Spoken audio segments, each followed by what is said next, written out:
Next, I'd like to call on Otumba Dayo Adeneye. Otumba Dayo Adeneye is a recent past commissioner for information and strategy for Ogun State. He's one of the pioneer management staff of DAR Communications PLC, the first privately owned 24-hour radio and television station in Nigeria. He is also the CEO of Primetime Entertainment, CEO of Syria Communications, Chairman Calneg Constructions, and DC Bar and Suites, aka D1.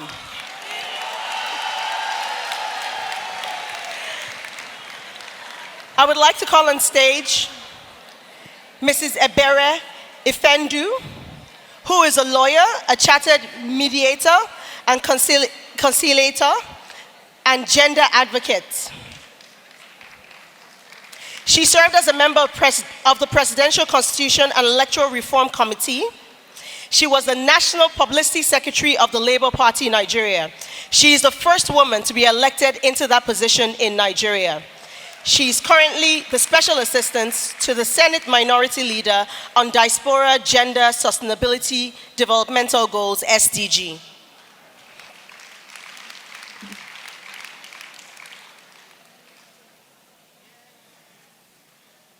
Sorry. Finally, to the stage, I'd like to invite our moderator for today, Mrs. Kemi Oguyemi. She is a Commissioner of Lagos State Health Service. She has been tasked with recruitment and training of health personnel in 27 Lagos State General Hospitals.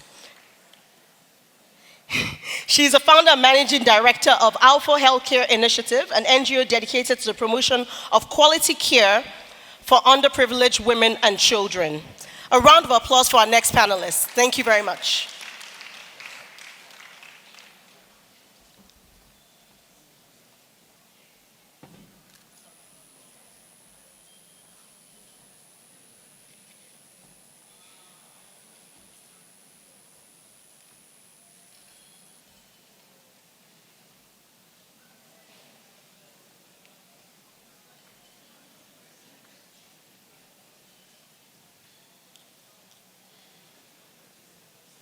Tell them I was laughing.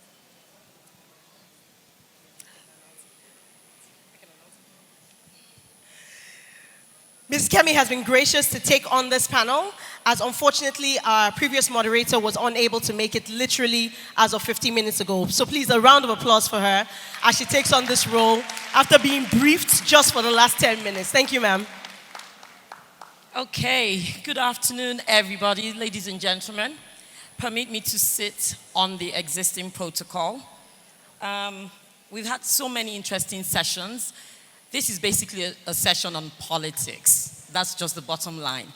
Time is not our friend, our session, so we're going to rush most of the topics a lot, if you do not mind, but please just listen. I know you're all lawyers, doctors, bankers, and all that. But politics is not something you expect to hear at a WIMBIZ conference. But to tell you the truth, you need to be involved in the politics. We've talked about being on the table. I mean, how do you get to the table? The thing is, even in your businesses, on the table, guess what? Politics determines a lot of things that you do, the laws and the policies and all that. And if we're not involved in politics, then other people, the men, as you say, the sharks, will be making decisions for us. So we need to be involved, indeed. In 1995, most of you know, at the Beijing conference, 189 countries declared that women need to be empowered. And there was a call for action. And part of this is about women participation in politics. Right now, Nigeria is not doing so well at all. Women participation, we have about probably just under 5% of elected female candidates. And the global percentage is 22.5, and we're on 5%. And if you also remember, they said 30% of participants in politics should be women, so we should have 30%. The National Gender Policy said, oh, guess what, we'll go up to 35%. But right now, we're under 5%. So I've been talking to the four wonderful people here, so I'm not going to take too much time talking about my comments. I won't make that many comments this time. I'm just going to leave it to the experts. I am interested in politics. That's why I was able to take this on. Okay, so I'm going to start with the Honorable Member of the House of Rep. Congratulations on your 4th term to be elected. That's fantastic because thank you. So just tell us briefly, how did you do it? 4 times. And now that you're back in the House, there are less women in the House. I'm glad you're a chairperson. So can you just tell us how you did it? Well, thank you very much.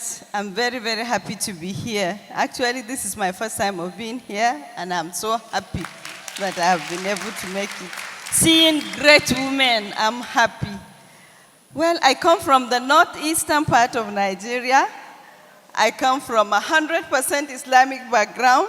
I come from the Fulani, where a woman leadership is totally a taboo. It's totally out of the way. But I come from a background where my father is educated. So number 1 assignment is we have to have the support of 2 people in the family, the father and the husband. If they do not support us, we cannot get anywhere. We will fail to be a successful mother. We will be divorced. Then we will not have good quality education. So because I had the support of these 2 people, I got married very early. Let me say, I got married at 16. Yes, so if I hadn't the support of my husband, I wouldn't have gone to Bayero University to be educated, to have a degree, you know. So, and to go into politics, I needed the support of my husband. So despite the cultural inhibition, culturally, we are not supposed to go out. Most of the women, 98% of the women are in Pada. That is why the government program of trader money, we told the president that there are no women in the market in the notice. There are only men in the market. So that program now had to change for women, even in their homes, to benefit from the program. Secondly, we have a lot of challenges. The party membership is a male-dominated area. And then the hierarchy of the party is also male-dominated. Even the woman leader in some states are men. Yes. So we had to start. We told them that, look, we have to go to the Constitution. So in the last dispensation, part of the amendment of the Electoral Act was to say that anywhere that it is stated a woman should be, it must be a woman. So the woman leader of a party must be a woman, not a man. Secondly, women have to have the courage to believe in themselves. If I did not believe in myself, I would say, no, I will not do it because it's a man's zone. And people in my area believe that a woman should remain at home, even if she's educated. But I believed in myself, and I believe that I can contribute to the society. That's how I made it. Thank you. Well done.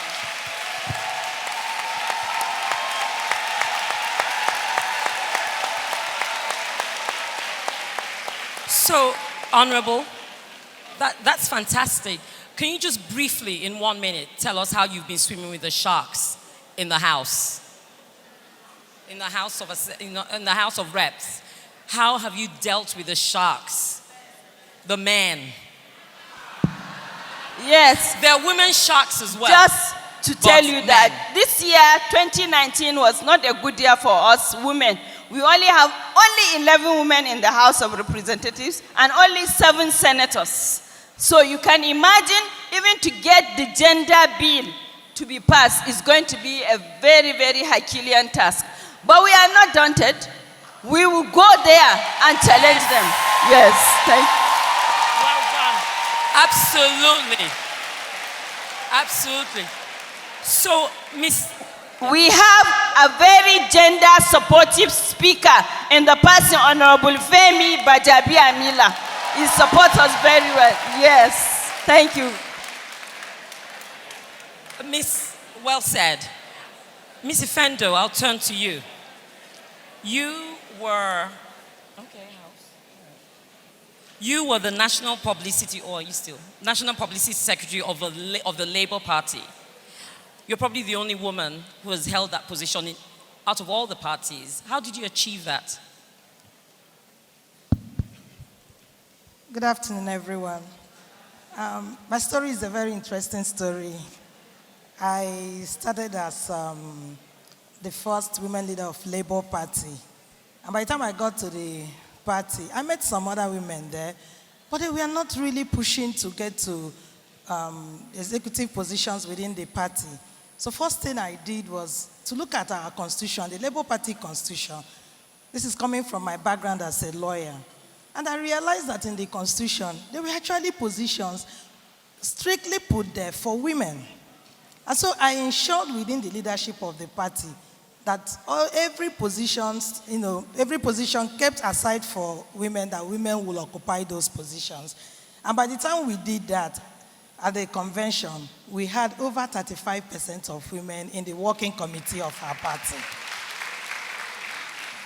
I didn't stop at that. I continued to work with both men and women in the party. And then there was an opportunity for us to look at the constitution again. I made myself available, and I was the secretary of that committee. And that was a very good thing for us. So where we had gray areas, I was able to take care of those areas. And then after our tenure, there was another convention. And most people wanted me to go back in that position. I said no, because I realized within the party, there are very key positions. Party chairman, secretary, organizing, and the publicity secretary. They can't do away with the publicity secretary, because whatever you tell the press is actually the position of the party. Yes. So I decided to run for that position. It wasn't easy. I had challenges. But again, I will say that in course of my political career, I built a very strong network. Network across party affiliation. Network that saw me working with women even in the other political parties. And so when I was going for that position, the first person I talked to was Right Honorable Mulika Takonde, who of course was in PDP. And she said, my sister, this is good. Go and make that difference. So I got first support from her. And I called Iyom Josephine Anene, the former Minister of Women Affairs. She gave me an endorsement. And then there are other women and men also. So on a night before the elections, we had a marathon meeting. And of course, it was for me to step down for a man. And then because I had called the people I call my constituency, I was looking, kind of confident. And when they asked me to step down, I wanted to know the reasons why I should step down. And I said, this is actually beyond me. I'm here as a berry, but I have my support group outside. And how do I explain to them that at this point I'm stepping down for a man? So I needed a good reason to do that, and there was none coming forth. And so I told them, I said, my constituency insists that I go on with the election. And then they told me again that going on with the election means that if you lose the election, you will lose everything. And I said, yes, but that's the election. Let me go and try my best. And I had done a lot of, campaigning. I'd reached out to all the delegates, and I knew I was, going to win that election. And I got support from now Senator Ogbeyemi Bamidele, who then was in our party. And he said, my sister, I believe in you, you can do it. So with that kind of support coming from, these people, I decided to run for the election. And of course, the party had to advise the man, do not allow this girl to embarrass you. I had all the delegates with me. And so yes, the man stepped down for me.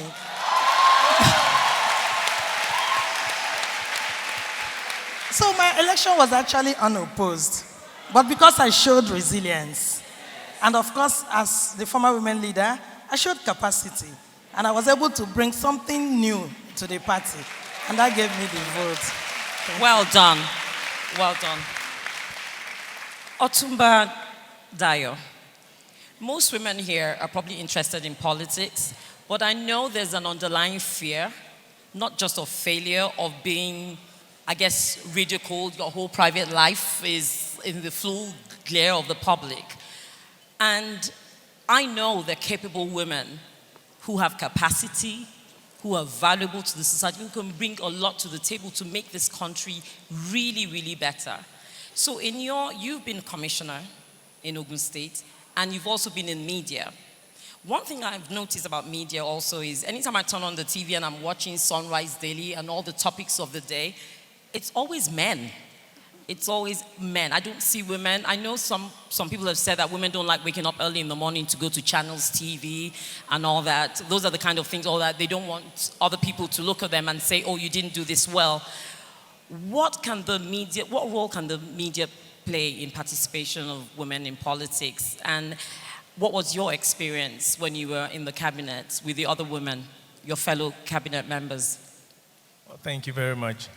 Good afternoon, everyone. I must say I'm very delighted to be here.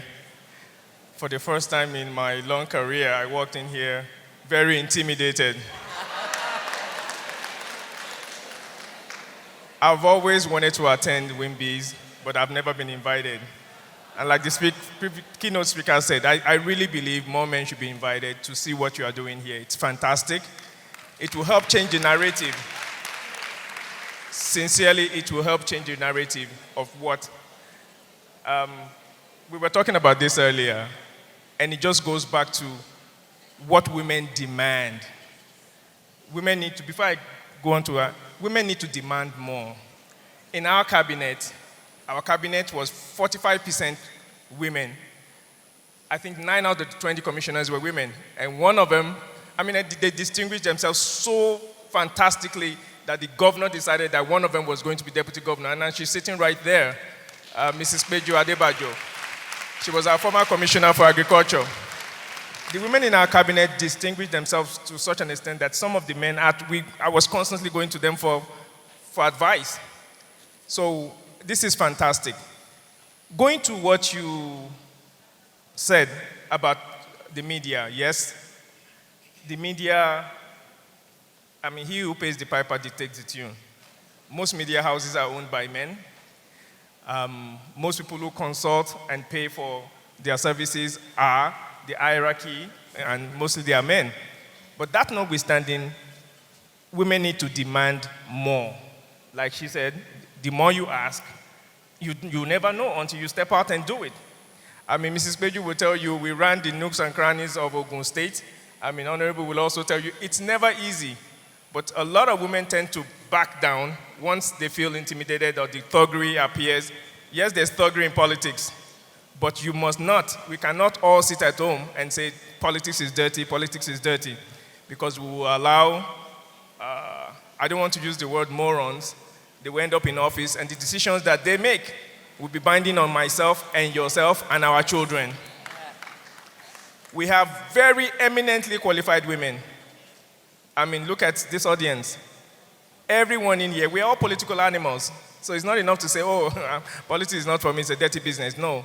The decisions that those people in the House and the Senate and in executive, they make is binding on you, myself, and our children. So the media, yes, has a role to play in that. Women need to show up more and speak up more. If she hadn't spoken up, she would have been asked to step down, and that would have been the story. That would have been it. Our women don't come, especially our female politicians, don't come out. Most don't come out and speak on media. It's usually the men. Yes, for a reason, politicians tend to be very aggressive, especially when on TV. Women are sophisticated, women are refined, and most women usually don't want to engage in the dirty side of politics. But sometimes you have to swim with the sharks, and you have to play the men at their game. And she played it, and she won. And that's just what we need to tell our women to do. Speak more in media, show up more in media, and ask for more positions. Not just ask for it, work for it. I mean, yes, it's not enough to just ask for it. You must work for it, and you will get it. I said our cabinet was 45% women, 9 out of 20 commissioners. It's unheard of in Ogun State. 9 out of, and I'm talking about women occupying the key positions: education, agric, housing, budget and finance. I mean, so, yes, please. So that tells you that we have very, very capable women, but media also needs to highlight it. Media needs to showcase it, but our women need to step up. Absolutely. So they can be showcased and they can be highlighted. Thank you. Thank you. Mr. Daniel. Wimpole, if you remember, we had a training session, and we had the pleasure of your company and your experience. And as a party leader, you're the chairman of the ANPP. At the last election, the number of parties was so ridiculous. It was like, and we know there are 2 major parties. Is there a role for a 3rd major party? And I'm talking about party structure now as well, because your party, you can, since you're the chairperson, how many women have positions? How are you encouraging women to join your party? And what do women need to know in terms of choosing the right party for whatever it is that they believe in? Thank you very much. Just a quick correction. The party is ANN. ANN. Alliance I for a New totally Nigeria. apologize. Thank you. ANN. Thank you. I'm sorry. Good afternoon, everyone. First, I just want to be able to commend WIMBIZ for bringing this so far. I believe that politics is something that we all must get involved with. We should stop saying that we don't want to get involved with politics. Life in itself is politics. From the day you were born, you began politics. Everything that happens to you, it's politics. So what we're saying is begin to take hold and take responsibility of things that affect the future generation and your generation. Now, going quickly to the questions asked. One of the reasons why I got involved in politics was clearly that there is a need for change. Looking at what we've had over the last 59 years, nothing has changed. These political parties have been in there, the same old thing over and over, and nothing has changed. And the question I asked myself simply was, what exactly can we do? How can we add value to what is happening now?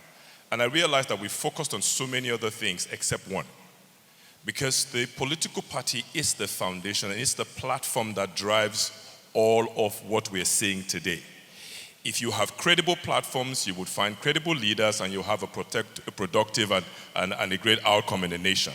But the lack of credibility in a platform produces the kind of leadership that you're seeing today. And we found that good people have gotten involved in politics not simply because and come out of politics or go into politics and not being able to achieve what their desire is. It's not because they've lost who they are. It's just simply that the system has not allowed them to carry out those particular changes.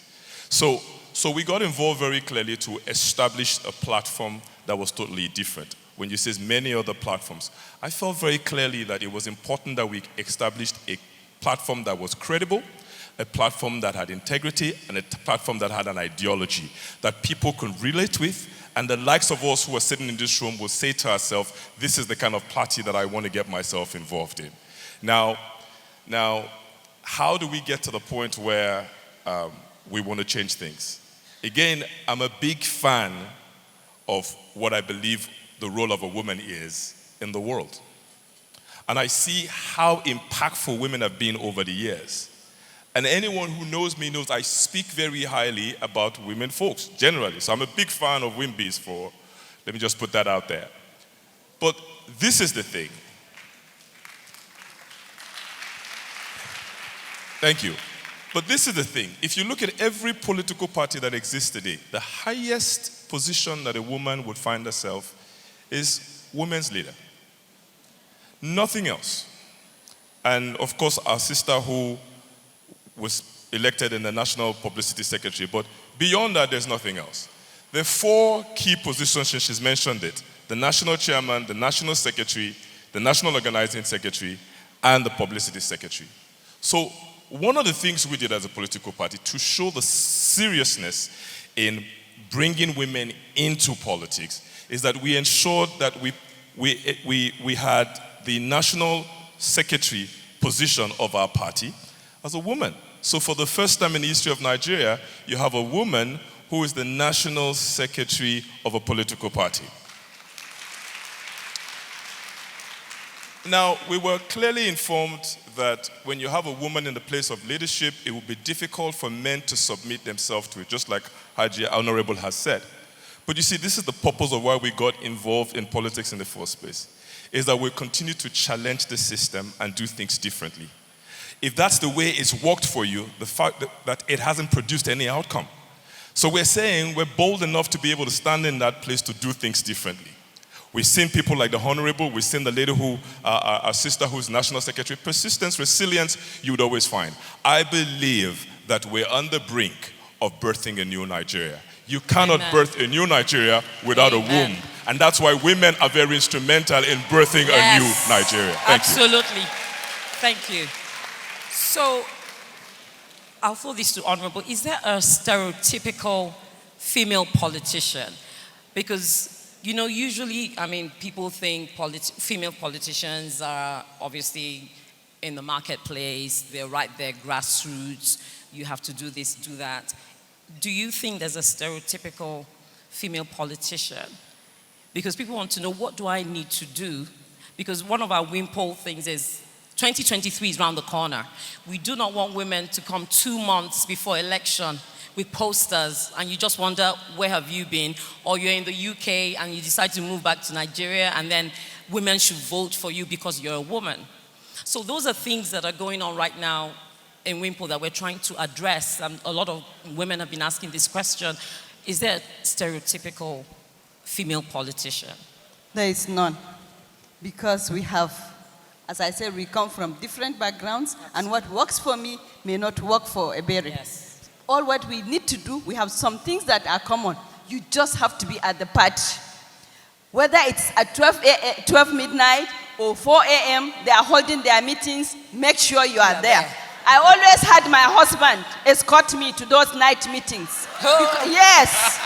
Because it is that time they take those decisions. And secondly, make sure you know the electoral ways. The laws of the land, the laws of the party. Make sure you're very conversant with it. Thirdly, and very important, be at the grassroots. Be there for your people. Whenever they need you, make sure you are there. That is where politics starts. You cannot win politics without being at the grassroots. Fourthly, finance. Finance. You have to have the finance to just take your people to even the meeting places. Because there's a lot of poverty in my area because of the Boko Haram. But once my people are there, they are ready to support me.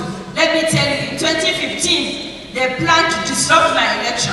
And they planned a Boko Haram. And my people said, Mama, after Boko Haram, we will come out and vote. They killed 37 people, I wept. But they said they were not going to bury the corpses until after my election. That was what happened in 2015. So be always there for your people. Thank you very much. Mrs. Effendi, so you're a woman leader in politics. You know, we talk about grandfatherism. I really want to see grandmotherism, to tell you the truth, so that both can be there. And then the grandmother can bring all the grandchildren, the female grandchildren, into politics. So you're a leader in women in politics. What are the challenges that women face? And how can we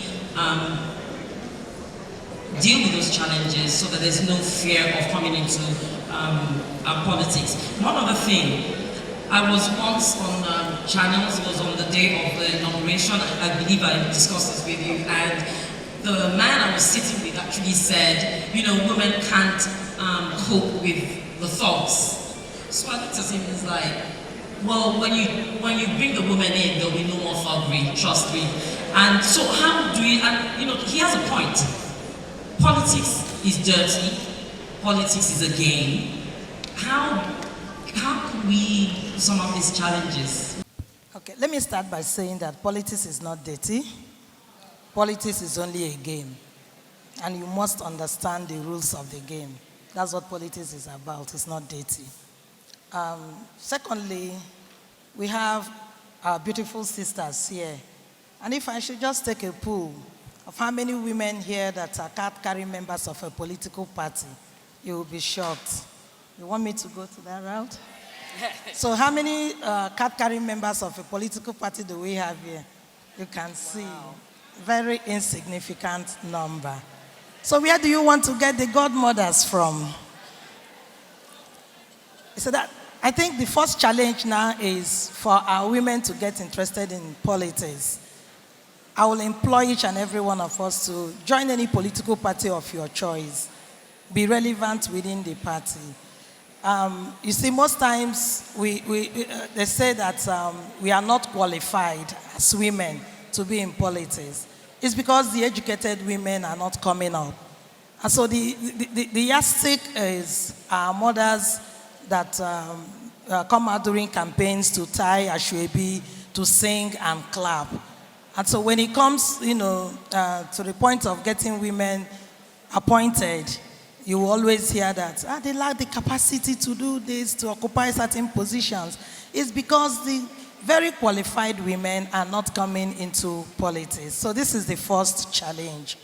The second challenge also is the political parties. Yes, in Nigeria, we don't have any legislation supporting affirmative action. But the easiest way to get affirmative action actually is through the political parties. Because if you look at all their constitutions, their legal documents, they submitted to INEC. All of them, maybe because they wanted to get women in as party members, all put in there, they will support women, they will give 30% position to women, such stories. And my challenge is, why is INEC not imposing sanctions on political parties that are not living up to their legal documents? And again, please, let us not get deterred by culture, religion, and the rest. The truth is that our patriarchal society is a form of affirmative action. And the men are making good use of it. Let us use our numerical strength to take a decision on what and who we want to govern us. Thank you. Otumba, how do we change that fixed mindset? How do we change that fixed mindset? I have a colleague, I work with somebody who's a medical doctor, and basically we were talking about politics and having no female governor in Nigeria yet. They only give us the deputy governorship, and even that is sometimes removed and given to a man.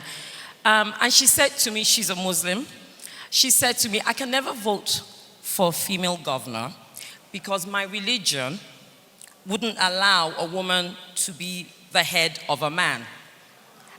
I mean, she's educated.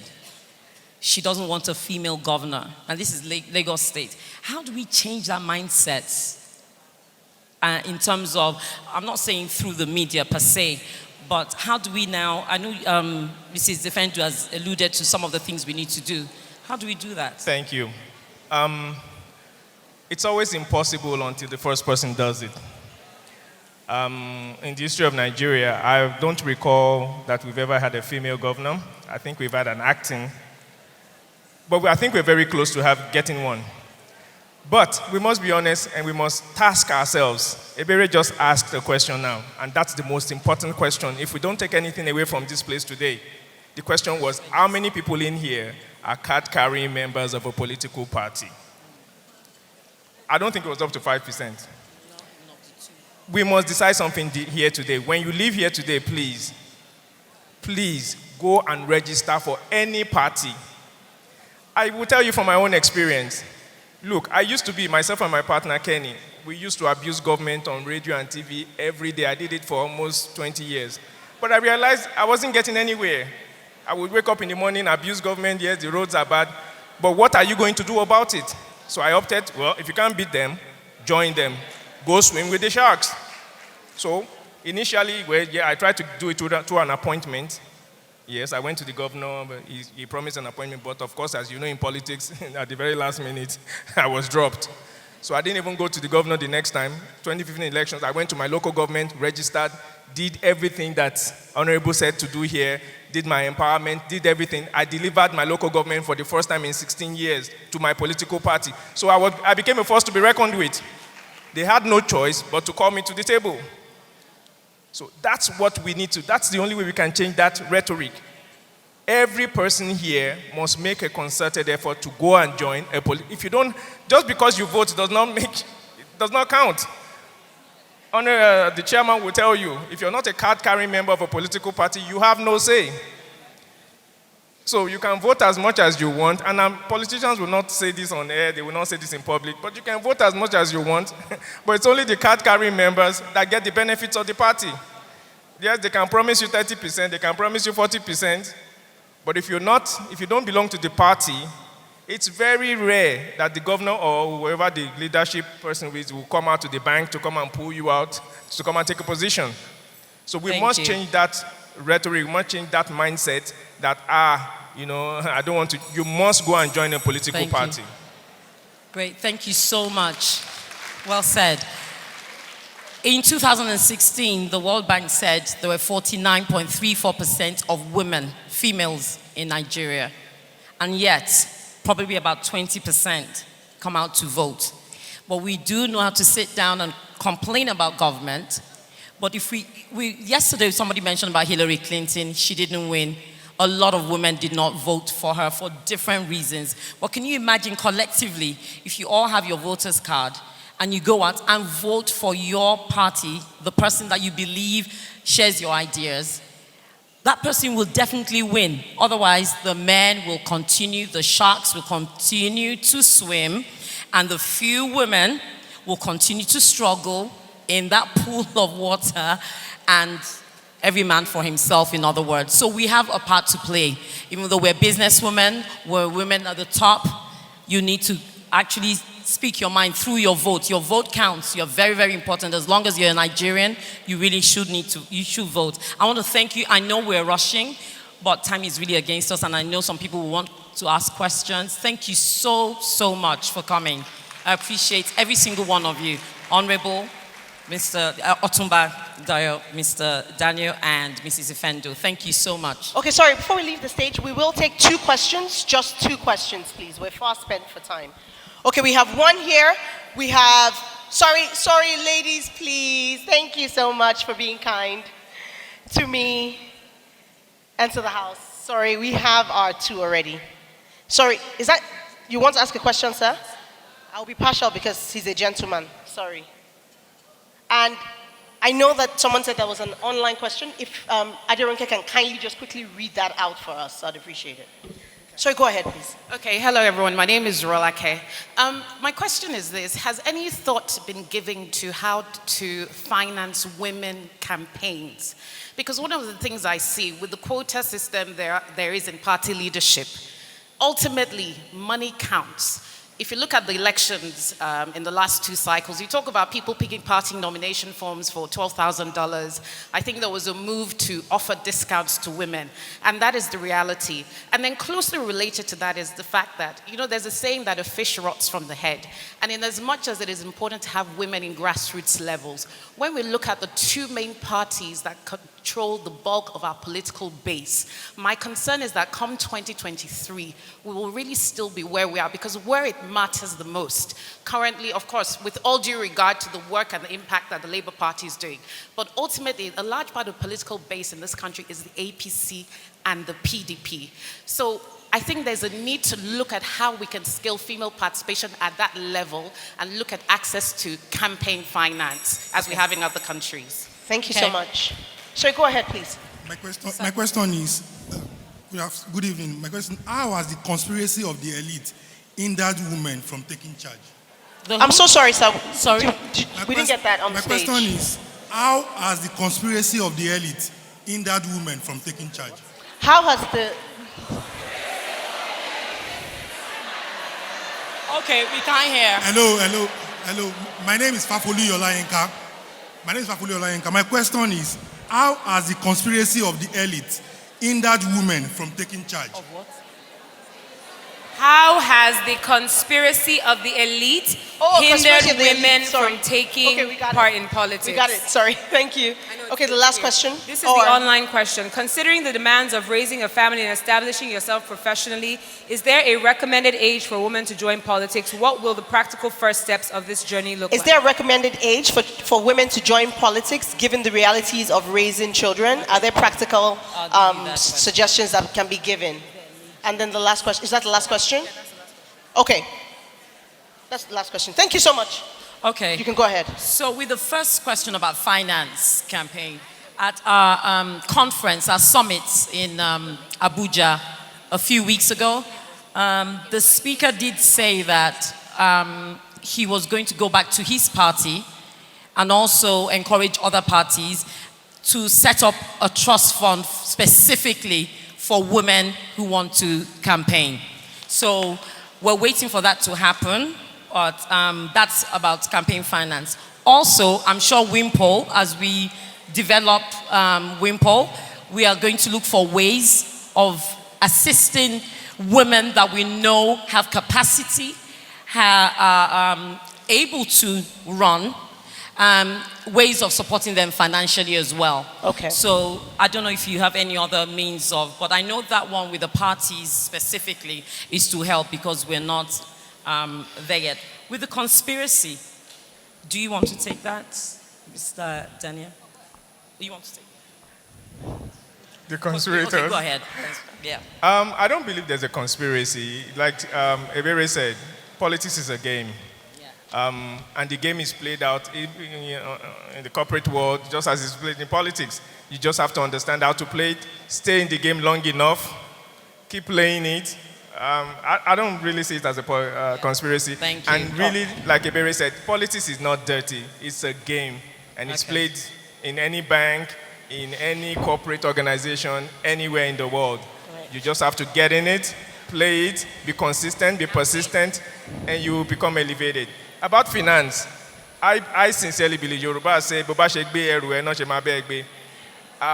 have to put your money where your mouth is. You must, Honorable will also tell you, you must fund yourself first before somebody will come and say, I want to. Thank you. So if you sit somewhere and you are saying because I'm a woman and somebody must give me money to go and run for political office, absolutely. Thank and you. You'll be there for a while. Thank you. And the age limit? The last question was about age limit. There are no age limits. Or recommendation to start, when to related start. to children. Yeah. Related to children. Here. Related to children. Yeah, it's on.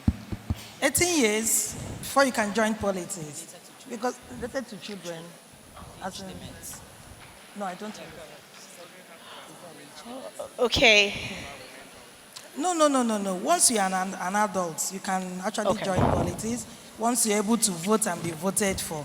And of course, yes, as women, we want to have children first. It's not a barrier. You can also have your children in course of playing politics. It's also not a barrier. The men are also doing it. Thank you very much. Thank you. We are so. Hold on. I think it's important. I think it's important that they hear this. Yeah. All the women, 1 minute, please. I think it's important. Many times when people want to get involved in politics, I think one of the challenges that we have from the women folk is, I might not want to get into an elective position. Now, that's not the only reason why you come into or get involved in politics. There is governance. Be involved with working with your political party. Help them to strategize on policies. Yes. Work with them closely in those particular areas. You could be useful there. When it's time for appointments, we will call you because you're a member of the party. Okay. But not necessarily that you have to get involved with the field and the grassroots. There are people who are called to do that, and they'll be able to go into those grassroots to be able to do those things. Thank you very much. Thank you. We're going to have to leave it at that. Honorable, I am so sorry. I know it's an interesting subject. We could go on and on and on about politics, but thank you so much for coming. Thank you for listening. Thank you so much. Can I kindly call on Mrs. Audrey Joe Ezigbo to kindly come and give the gifts to this amazing panel? Another round of applause. How many women are going to register in political parties ASAP? So you've done a good job. Thank you. Another round of applause for the panel, please. So, while the pictures are being taken, just some few more announcements. we are coming closer to the end of the formal conference. Let's not forget that there is an after party. If you haven't taken your pictures, if you haven't dolled yourself up, House of Tara is available. You can still take your headshots.